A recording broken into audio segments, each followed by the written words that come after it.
नमस्कार, मी सुशील कुलकर्णी. आपण पाहता अॅनालायझर. भारतीय जनता पार्टीला विधानसभेची निवडणूक शक्तिशाली पद्धतीने लढायची आहे की जागा वाटप करून दुसऱ्याला लढायला द्यायची आहे, हा प्रश्न माझ्या समोर पडलाय. मी एक उदाहरण म्हणून एक जिल्हा आपल्या समोर ठेवतोय. अशीच कहाणी अन्य जिल्ह्याची पण तुम्हाला सांगणार आहे.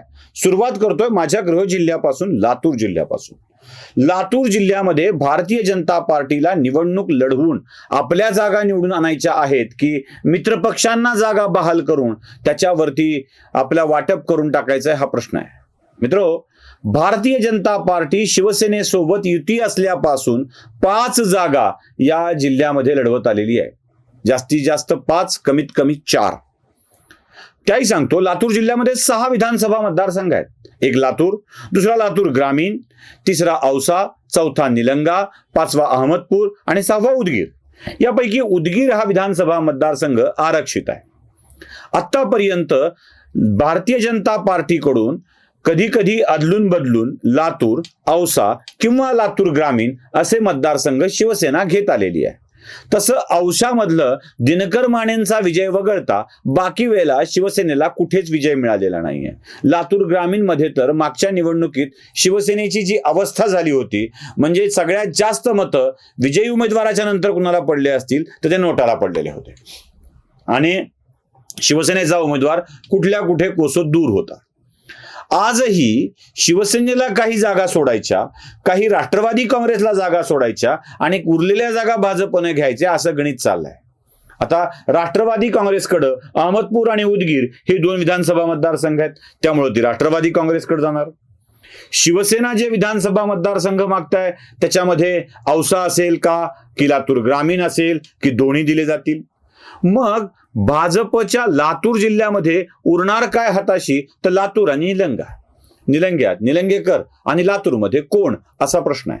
आजच्या घडीला तरी सगळ्या जागांचं वाटप होणार आहे आणि लातूर निलंगा भाजपच्या हातात राहणार आहे, अशी स्थिती आहे.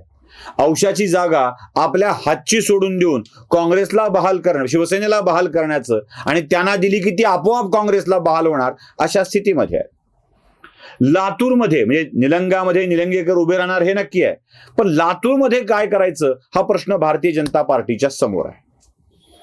खरं तर आतापर्यंत 1995चा अपवाद वगळता एकदाही देशमुख घराण्याला तिथे पराभवाचं तोंड बघावं लागलेलं नाही आहे. एकमेव अपवाद आहे 1995ची निवडणूक, जिथे शिवाजीराव पाटील कव्हेकरांनी विलासराव देशमुखांचा पराभव घडवून आणला होता आणि त्यानंतर सातत्यानं त्या जागेवर देशमुख परिवार विजयी होता दिलाय.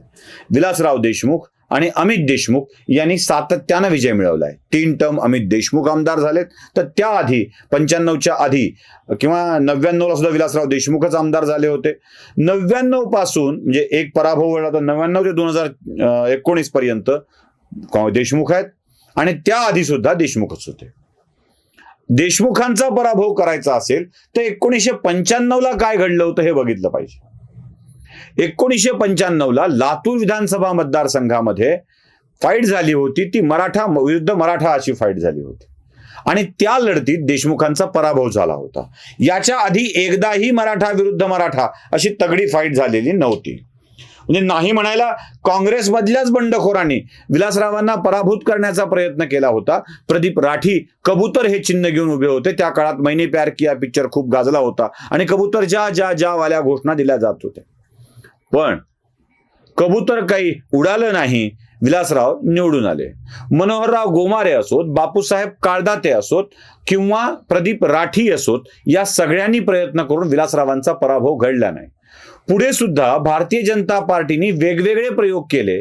अगदी शैलेश लाहोटींना तिकीट देऊन बघितलं, पण त्यावरही भारतीय जनता पार्टीला यश मिळालं नाही. पण 95च्या निवडणुकीत कव्हेकरांनी या निवडणुकीत एंट्री घेतली आणि विलासरावांचा पराभव झाला. आताच्या घडीला लातूर विधानसभा मतदारसंघामध्ये भारतीय जनता पार्टी एक वेगळं कार्ड खेळण्याचा प्रयत्न करते. त्या कार्डमध्ये आतापर्यंत म्हणजे मनोहरराव गोमारे रेड्डी समाजाचे, बापूसाहेब काळदाते यांना तिकीट मिळूनही त्या काळात प्रभाव नसल्यामुळे विजय मिळवता आला नव्हता आणि प्रदीप राठी अशा आणि शैलेश लाहोटी म्हणजे मारवाडी, रेड्डी या सगळ्या कम्युनिटीच्या नंतर आता लिंगायत कार्ड टाकता येईल का याचा भाजप प्रयत्न करते. या लिंगायत कार्डाला म्हणजे शिवराज पाटील चाकूरकर जे माजी गृहमंत्री आहेत त्यांच्या सुनबाई अर्चना पाटील चाकूरकरांना भाजपने प्रवेश दिला आहे आणि त्यांना उभं करण्याचा प्रयत्न केला जातोय. गंमत अशी की भारतीय जनता पार्टीचेच काही गृहछिद्र त्यांना विरोध करतायत. म्हणजे तिकीट दिलं तर ते मूळ भाजपच्या लोकांना दिलं जावं अशी त्यांची अपेक्षा आहे. गंमत सांगू, मूळ भाजपच्या लोकांमध्ये निवडणूक लढवावी आणि निवडून यावी एवढी क्षमता दिसत नाही. पण तरीही त्या बिचाऱ्यांची अपेक्षा आहे की आम्हाला तिकीट दिलं जावं आणि विजयी केलं जावं. होईल की नाही माहित नाही. माझ्या समोर तरी दोन पर्याय दिसत आहेत. एक, लिंगायत कार्ड टाकून विजयी होता येईल का याचा प्रयत्न करावा, किंवा मराठा विरुद्ध मराठा अशी फाईट करून देशमुखांना पराभूत करता येईल का यासाठीच्या भागात. आता मराठा उमेदवार कोण असा प्रश्न आपल्या समोर येतो. मराठा उमेदवार म्हटल्याबरोबर अनेक नावं समोर येऊ लागतात भारतीय जनता पार्टीतले. त्यातल्या त्यात पहिल्यांदा नाव येतं ते जे मराठा नेते प्रस्थापित आहेत त्यांच्यापैकी येतं, पण त्याच्यापैकी कोणी विजयी होण्याची शक्यता दिसत नाही. मी तर अभिमन्यू पवारांनीच औसा सोडून लातूरमध्ये लढवावं असा प्रस्ताव देखील दिलेला होता. त्यात यश मिळू शकेल का? पण भारतीय जनता पार्टीकडे आणखी एक मराठा नाव आहे, ते म्हणजे कव्हेकरांच्या घरातलं. अर्थात शिवाजीराव पाटील कव्हेकरांनी 95ला निवडणूक लढवली होती. ते आता यशस्वी होतील का, त्यांची ती क्षमता असेल का असा प्रश्न आहे. पण त्याच्याऐवजी युवाच्या पुढे युवा उभं करायचं असेल तर कव्हेकरांचेच सुपुत्र अजित पाटील कव्हेकर यांचं नाव सुद्धा घेता येऊ शकतं. अजित पाटील कव्हेकरांच्या सोबत आणखी काही मतविभागणी करणारे फॅक्टर आल्यानंतर भाजपच्या मराठा उमेदवाराला काँग्रेसच्या मराठा उमेदवारांची तगडी फाईट होईल आणि यात कव्हेकरांचा विजय नक्की होऊ शकतो. पण भारतीय जनता पार्टीला ही जागा लढवायची आहे का असा प्रश्न माझ्या समोर पडतोय. म्हणजे जिंकायचं आहे का?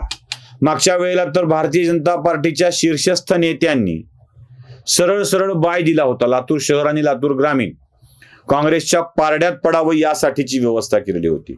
आताही तसं काही शिस्त आहे का? आणि एकमेव निलंग्यावर भाजपला समाधान मानायचं आहे का हा मोठा प्रश्न आहे. कारण औसा सुद्धा भाजपला जिंकायचं आहे का हा प्रश्न आहे.